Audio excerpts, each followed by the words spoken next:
Hello friend, SP education में आपका हार्दिक स्वागत है।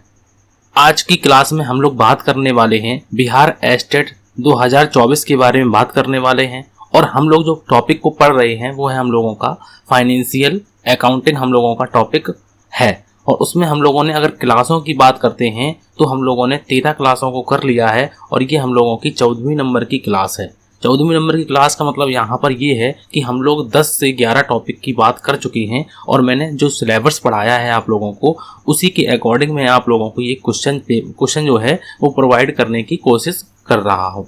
तो आज की क्लास में आप लोगों को जितने भी क्वेश्चन हैं वो सभी के सभी एमसीक्यू टाइप में रहेंगे। अगर हम लोग इसकी डिटेल क्लास की बात करते हैं तो इसकी डिटेल क्लास जो है वो मैंने क्लास नंबर जब फाइनेंशियल अकाउंटिंग में पढ़ाया है, डिटेल में पढ़ाया है, वहाँ पर 9 नंबर क्लास में मैंने आप लोगों को सिंगल अकाउंटिंग सिस्टम के बारे में सभी बातें जो हैं वो बताई हुई हैं। इसकी क्या विशेषताएं होती हैं, इसकी क्या प्रगति होती है, ये सभी बातें मैंने आप लोगों को वहाँ पर बताई हुई हैं। ठीक है, तो आज की क्लास में हम लोग इनकी प्रैक्टिस करने वाले हैं। और जैसा कि मैंने कहा था कि पहले हम लोग टॉपिक को कवर करेंगे, फिर उसके बाद इनके एमसीक्यू भी करेंगे। ऐसी बात नहीं है कि एमसीक्यू ना करें, उनको जरूर करेंगे, प्रैक्टिस करेंगे, क्योंकि किस प्रकार से क्वेश्चन बनते हैं, एनसीईआरटी में किस प्रकार के क्वेश्चन हैं या पूछे गए हैं, तो उनकी हम लोग चर्चा आज करने वाले हैं। तो चलिए अपनी क्लास को शुरू करते हैं। आज की क्लास में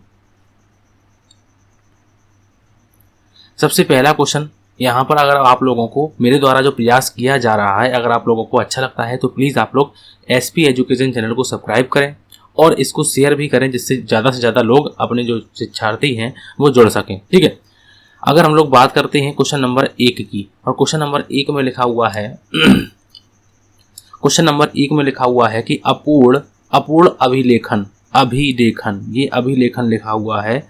अपूर्ण अभिलेखन विधि में सामान्यता खातों के प्रकार होते हैं। सामान्यता पूछा गया है, खातों के प्रकार होते हैं। तो मैंने आप लोगों को सामान्यता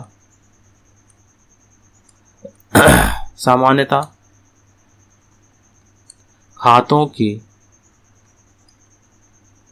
प्रकार में मैंने आप लोगों को बताया है कि इसमें व्यक्तिगत खाते होते हैं, व्यक्तिगत खाता, ठीक है, और दूसरा होता है रोकड़ खाता या रोकड़ बही, रोकड़ खाता या फिर रोकड़ वही।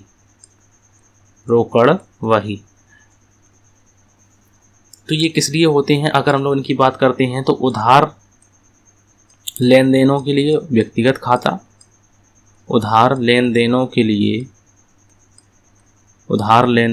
लिए व्यक्तिगत खाता, ठीक है, और नगद लेन देनों के लिए नगद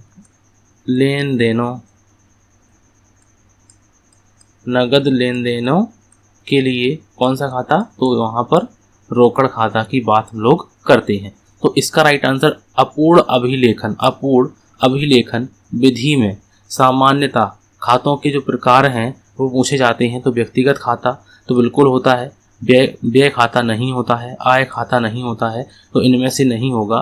तो इसका जो राइट आंसर है, इसका राइट आंसर क्या होगा, तो इसका राइट आंसर हो जाएगा ए ऑप्शन, बिल्कुल सही आंसर हो जाएगा। ठीक है, समझ में आ रही होंगे आप लोगों को क्वेश्चन। ठीक है, क्वेश्चन की बात करते हैं और क्वेश्चन में लिखा हुआ है, नेक्स्ट क्वेश्चन में अगर हम लोग बात करते हैं कि संपत्तियां का दायित्वों पर जो आधिक्य होता है कहलाता है। तो संपत्तियां अगर आपकी ज़्यादा हैं, संपत्तियों का यहाँ पर आधिक्य का मतलब संपत्ति ज़्यादा है किससे, दायित्वों से।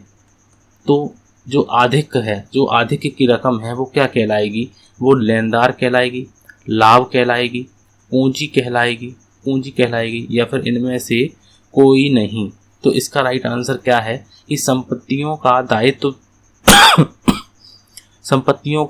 दायित्वों पर आधिक्य है।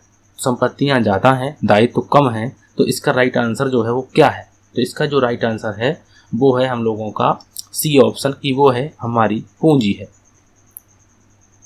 तो इसका राइट आंसर है हम लोगों का सी ऑप्शन, बिल्कुल सही आंसर हो जाएगा कि सी ऑप्शन बिल्कुल सही आंसर हो जाएगा। उसके बाद बात करते हैं क्वेश्चन नंबर 3 की बात करते हैं। और क्वेश्चन नंबर 3 में लिखा हुआ है कि अपूर्ण अभिलेखों से खातों में लाभ निकालते समय आहरण की राशि जोड़ते हैं। अगर हम लोग अपूर्ण अभिलेखन से खातों में जो लाभ निकालते हैं, ठीक है, उसकी जो आहरण की जो निकालते समय आहरण की जो राशि है वो हम जोड़ते हैं, तो वो हम किस में जोड़ते हैं? अंतिम पूंजी में जोड़ते हैं, प्रारंभिक पूंजी में जोड़ते हैं, ऋण में जोड़ते हैं, या फिर इनमें से कोई नहीं। तो अपूर्ण अभिलेखों से खातों में लाभ निकालते समय आहरण की राशि हम लोग जोड़ते हैं, तो कौन सी पूंजी में जोड़ते हैं?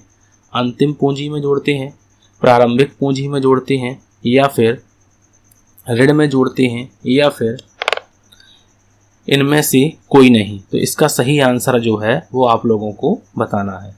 तो इसका सही आंसर है कि हम उसको अंतिम पूंजी में जोड़ते हैं, और बिल्कुल सही आंसर आप लोगों ने भी लगाया है कि सी ऑप्शन बिल्कुल सही आंसर हो जाएगा। ठीक है, उसके बाद बात करते हैं नेक्स्ट क्वेश्चन की, और नेक्स्ट क्वेश्चन लिखा हुआ है, क्वेश्चन नंबर की बात करते हैं, और 4 नंबर क्वेश्चन में लिखा हुआ है कि अपूर्ण अभिलेखों से खातों में लाभ निकालते समय अतिरिक्त पूंजी की राशि को घटाते हैं। हम लोग किसमें से अतिरिक्त पूंजी की राशि को हम लोग घटाते हैं? अंतिम पूंजी से, प्रारंभिक पूंजी से, ऋण में से, या फिर इनमें से कोई नहीं। तो अपूर्ण अभिलेखों से खातों में लाभ निकालते समय अतिरिक्त जो पूंजी की राशि को हम लोग घटाते हैं, तो वो हम किसमें से घटाते हैं?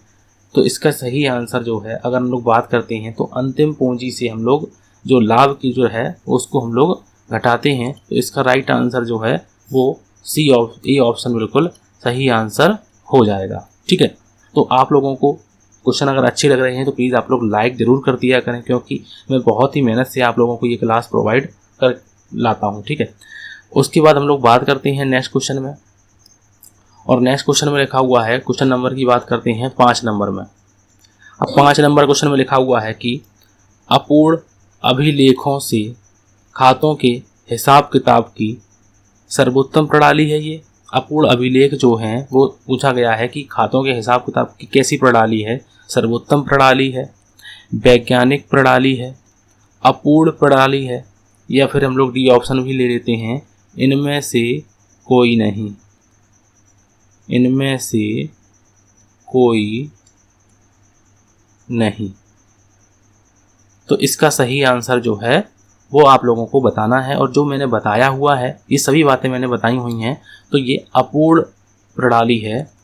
अपूर्ण प्रणाली है। जब मैंने डिटेल में कराया था आप लोगों को तो वहाँ पर बताया था। ठीक है, क्योंकि ये बातें जो हैं आई हुई थी एग्जामों में, तो ये पूछी गई हैं। ठीक है, ये एनसीईआरटी का क्वेश्चन है। ठीक है, उसके बाद बात करते हैं नेक्स्ट क्वेश्चन में, और नेक्स्ट क्वेश्चन मतलब 6वां नंबर में लिखा हुआ है कि प्रारंभिक और अंतिम पूंजी ज्ञात करने के लिए कितने स्थिति विवरण बनाए जाते हैं? कितने स्थिति विवरण बनाए जाते हैं? 1 विवरण बनाया जाता है, 2 विवरण बनाए जाते हैं, 4 विवरण बनाए जाते हैं। तो इसका सही आंसर जो है वो बताना है। तो इसका जो सही आंसर है कि 2 विवरण बनाए जाते हैं। कितने विवरण बनाए जाते हैं? तो याद रखिए कि 2 विवरण बनाए जाते हैं। ठीक है, और अगर हम लोग बात करते हैं कि इस अपूर्ण अभिलेखों में, तो अपूर्ण अभिलेखों को इकहरा कहते हैं। ठीक है, इकहरा लेखा प्रणाली। ठीक है, इकहरा लेखा प्रणाली। तो इसमें जो बातें हैं, जैसे हम लोग पूंजी की बात करते हैं, आहरण की बात करते हैं, ये भी मैं आप लोगों को बताऊंगा। ठीक है, क्योंकि अभी अगर हम लोग बात करते हैं तो मैंने आप लोगों को पिछली क्लास में क्या क्या बताया था इसकी डिटेल के बारे में, तो वो भी जान लेते हैं कि मैंने आप लोगों को अपूर्ण अभिलेखों के बारे में बताया था कि अपूर्ण अभिलेख से खाते क्या होते हैं, इकहरा लेखा प्रणाली क्या होती है, इसका अर्थ के बारे में मैंने आप लोगों को बताया था। ठीक है, इसकी विशेषताओं के बारे में मैंने बताया था। ठीक है, और मैंने आप लोगों को इकहरा लेखा प्रणाली की प्रकृति के बारे में भी बताया था। ठीक है, और मैंने आप लोगों को इसकी विधियां जो हैं, 2 विधियां होती हैं, इनके बारे में बताया था। इनको हम लोगों को जो शुद्ध मूल्य विधि है, जिसे लिखा हुआ है शुद्ध मूल्य विधि, इसको मुझे डिटेल में करना है, और परिवर्तन वाली विधि को तो मैंने आप लोगों को अच्छी तरीके से बता ही दिया है कि परिवर्तन विधि को भी 2 भागों में बांटते हैं। ठीक है, तो यहाँ पर हम लोगों को सिर्फ एक थ्योरी को इसको और देखना है, और 1-2 बातें और हैं उनको भी मैं आप लोगों को बताऊँगा। ठीक है, और जो बताते ही हम लोगों का ये टॉपिक पूरा का पूरा कंप्लीट हो जाएगा। ऐसी नहीं है कि कोई भी बात इसमें छूटने वाली है, ठीक है। तो आज की क्लास में मैंने आप लोगों को जो करा रहा हूँ वो MCQ है और डिटेल मैंने पहले ही करा दी है, ठीक है।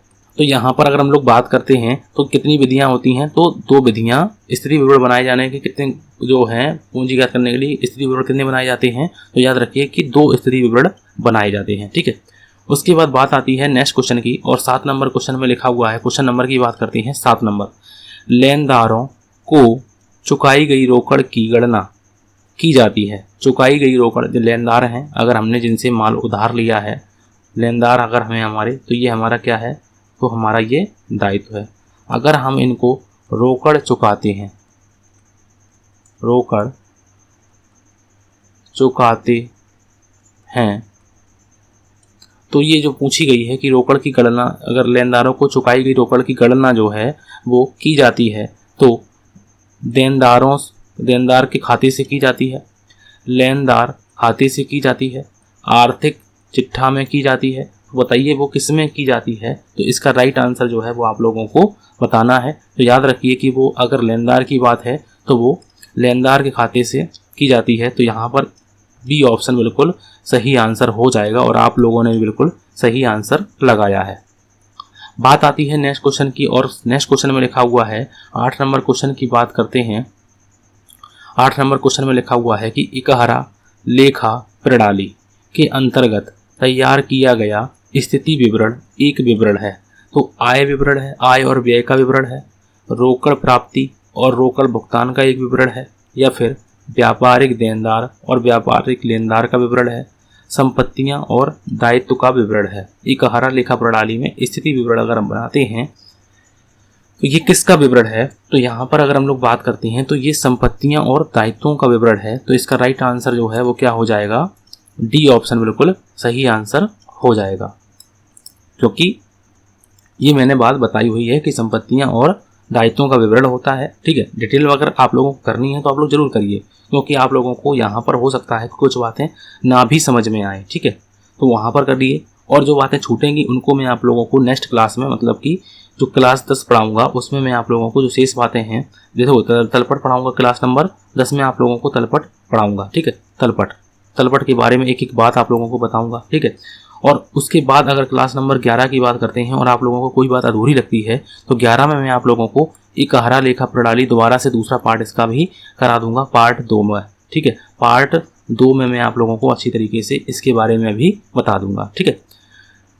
उसके बाद बात करते हैं नेक्स्ट क्वेश्चन की, और नेक्स्ट क्वेश्चन में लिखा हुआ है कि पुस्तपालन की अपूर्ण अभिलेखन विधि है। पुस्तपालन की अपूर्ण जो अभिलेखन विधि है वो वैज्ञानिक है, अपूर्ण है, या फिर व्यवस्थित है।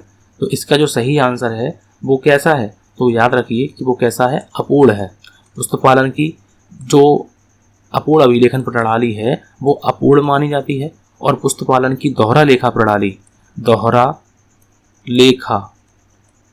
लेखा जो प्रणाली है, दोहरा लेखा प्रणाली जो है वो कैसी मानी जाती है, वो वैज्ञानिक मानी जाती है। कैसी मानी जाती है, वैज्ञानिक मानी जाती है, ठीक है।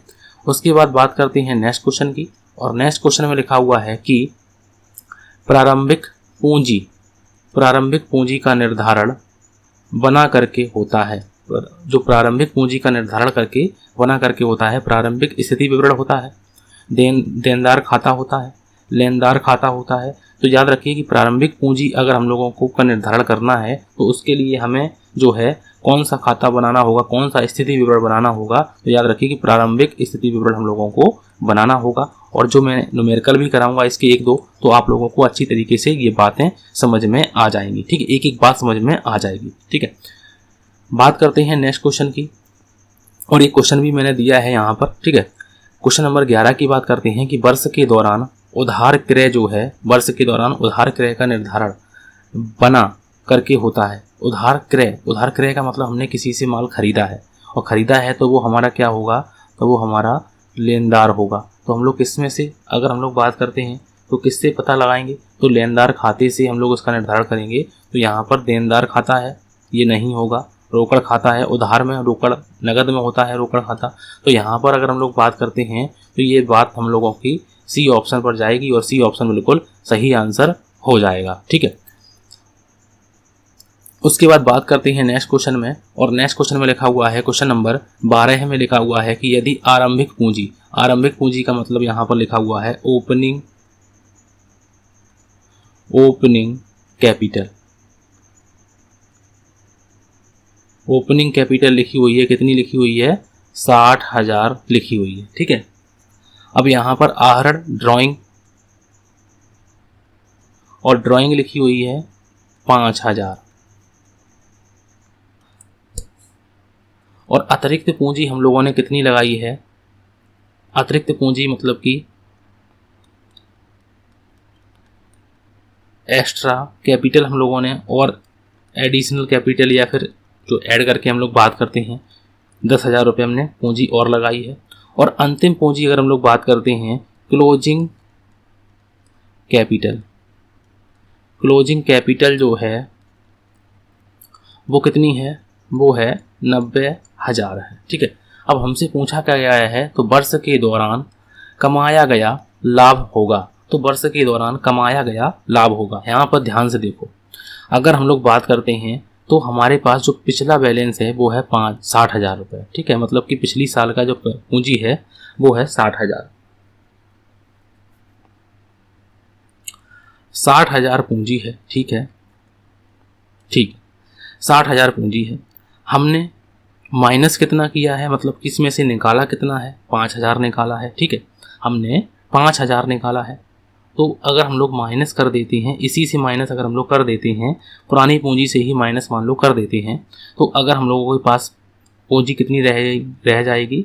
55,000 रह जाएगी। ठीक है, उसमें से हमने 10,000 रुपये पूंजी और लगाई है, तो 10,000 रुपये पूंजी हम लोग और लगा देते हैं। ठीक है, तो यहाँ पर कितने बचे हम लोगों के पास? जो बचे हैं वो बचे हैं 5, और एक यहाँ से माइनस करेंगे तो यहाँ पर बचेंगे 45। ठीक है, 45 बचेंगे। अब हम लोगों को ध्यान से देखो, इसमें अगर हम लोग बात करते हैं क्लोजिंग कैपिटल कितनी है, तो क्लोजिंग कैपिटल है हमारे पास 90,000। तो 90,000 है। ठीक है, 90,000 में से सबसे पहले हम लोग क्या करेंगे? सबसे पहले हम लोग इसमें से ड्राइंग की अगर हम लोग बात करते हैं तो यहाँ पर अगर हम लोग यहाँ पर जो इस प्रकार से हम लोगों को नहीं आ पाएगी, लेकिन यहाँ से हम लोगों को बिल्कुल आ जाएगी। एक एक बात देखो, 90,000 क्लोजिंग बैलेंस है, उसमें से हमने अगर ड्राइंग की हुई है 5,000 की, तो ड्राइंग मतलब कि हमने निकाला है पैसा, और निकाला है पैसा कितना निकाला है? 5,000 निकाला है। तो ड्राइंग को हम लोग इसमें जोड़ लेंगे, कितनी हो जाएगी हमारे पास? तो यहाँ पर हो जाएगी 95,000। ठीक है, 95,000 कैपिटल हो जाएगी। अब हमने एक्स्ट्रा कैपिटल कितनी लगाई है? तो ये तो हो गई हमारी ड्राइंग को हम लोगों ने यहाँ पर जोड़ दिया। अब 95,000 कैपिटल है। अब इसमें से हमने एक्स्ट्रा पूंजी कितनी लगाई है? तो हम लोग जो एक्स्ट्रा पूंजी है इसको हम लोग माइनस करेंगे, एक्स्ट्रा कैपिटल। और एक्स्ट्रा कैपिटल कितनी है? तो वो लगाई है हमने 10,000। तो इसको हम लोग यहाँ से माइनस करते हैं, तो माइनस करते हैं तो यहाँ पर बचेंगे कितने? 85,000। अब 85,000 हमारी ये पूंजी है। ठीक है, मतलब हमने अगर देखा जाए तो हमने इतने इस प्रकार से ग्रोथ किया है कि ड्राइंग की है 5,000 की तो उसको जोड़ लिया है, और हमने एक्स्ट्रा पूंजी जो लगाई है उसको हमने माइनस कर दिया है। ठीक है, उसको हमने माइनस कर दिया है, अपना प्रॉफिट देखने के लिए हमने उसको माइनस कर दिया है। अब हमारे पास जो बैलेंस बचा है वो बचा है 85,000। लेकिन अगर हम पिछली साल का बैलेंस देखते हैं तो वो है 60,000। तो अगर हम पिछली साल का बैलेंस देखते हैं, ओपनिंग बैलेंस, और वो है 60,000, तो इसमें से अगर हम लोग 60,000 को माइनस कर देते हैं, ये इस साल की पूंजी है, ये पिछली साल की पूंजी है, तो हमने अगर हम लोग देखते हैं तो इसमें बढ़ोतरी हुई है। पिछली साल 60,000 थी, इस साल 85,000 है। तो हमने कितना प्रॉफिट कमाया है? तो प्रॉफिट की अगर हम लोग बात करते हैं तो वो कमाया है 25,000 रुपये। तो इसका जो सही आंसर है वो हो जाएगा सी ऑप्शन, बिल्कुल सही आंसर हो जाएगा। तो इसका जो सही आंसर है वो क्या हो जाएगा? सी ऑप्शन बिल्कुल सही आंसर हो जाएगा। और इस प्रकार से हम लोगों ने इसकी बात की है। ठीक है, उसके बाद बात करते हैं नेक्स्ट क्वेश्चन की, और नेक्स्ट क्वेश्चन में लिखा हुआ है, क्वेश्चन नंबर 13 में लिखा हुआ है कि अपूर्ण अभिलेखन विधि का उपयोग है। अपूर्ण अभिलेखन विधि मैंने बताया है कि छोटे व्यापारियों के लिए ज़्यादा उपयोगी होती है, तो बड़े व्यापारी ग्रह के लिए तो बात ही नहीं करेंगे। बड़े व्यापारी जो ग्रह हैं वो दोहरा लेखा प्रणाली की बात करते हैं। सरकारी संस्थाएं भी दोहरा लेखा प्रणाली पर आधारित होती हैं। तो इसका राइट आंसर क्या हो जाएगा? सी ऑप्शन बिल्कुल सही आंसर हो जाएगा। छोटे व्यापारियों के लिए ये ज़्यादा जो प्रणाली है ये ज़्यादा उपयुक्त मानी जाती है। ठीक है, उसके बाद नेक्स्ट क्वेश्चन, और नेक्स्ट क्वेश्चन में लिखा हुआ है, क्वेश्चन नंबर की बात करते हैं। 14 नंबर में लिखा हुआ है कि अपूर्ण अभिलेखन विधि की मुख्य लेखा पुस्तक है। अपूर्ण अभिलेखन विधि की मुख्य लेखा पुस्तक की बात अगर हम लोग करते हैं तो वो कौन सी है? तो यहाँ पर याद रखिए कि मैंने बताया है कि एक तो हम लोग व्यक्तिगत खाता बनाते हैं, और अगर पुस्तक की बात की जाती है तो हम लोग सिर्फ एक ही पुस्तक बनाते हैं, वो है रोकड़ वही। रोकड़ वही या रोकड़ पुस्तक या रोकड़ पुस्तक।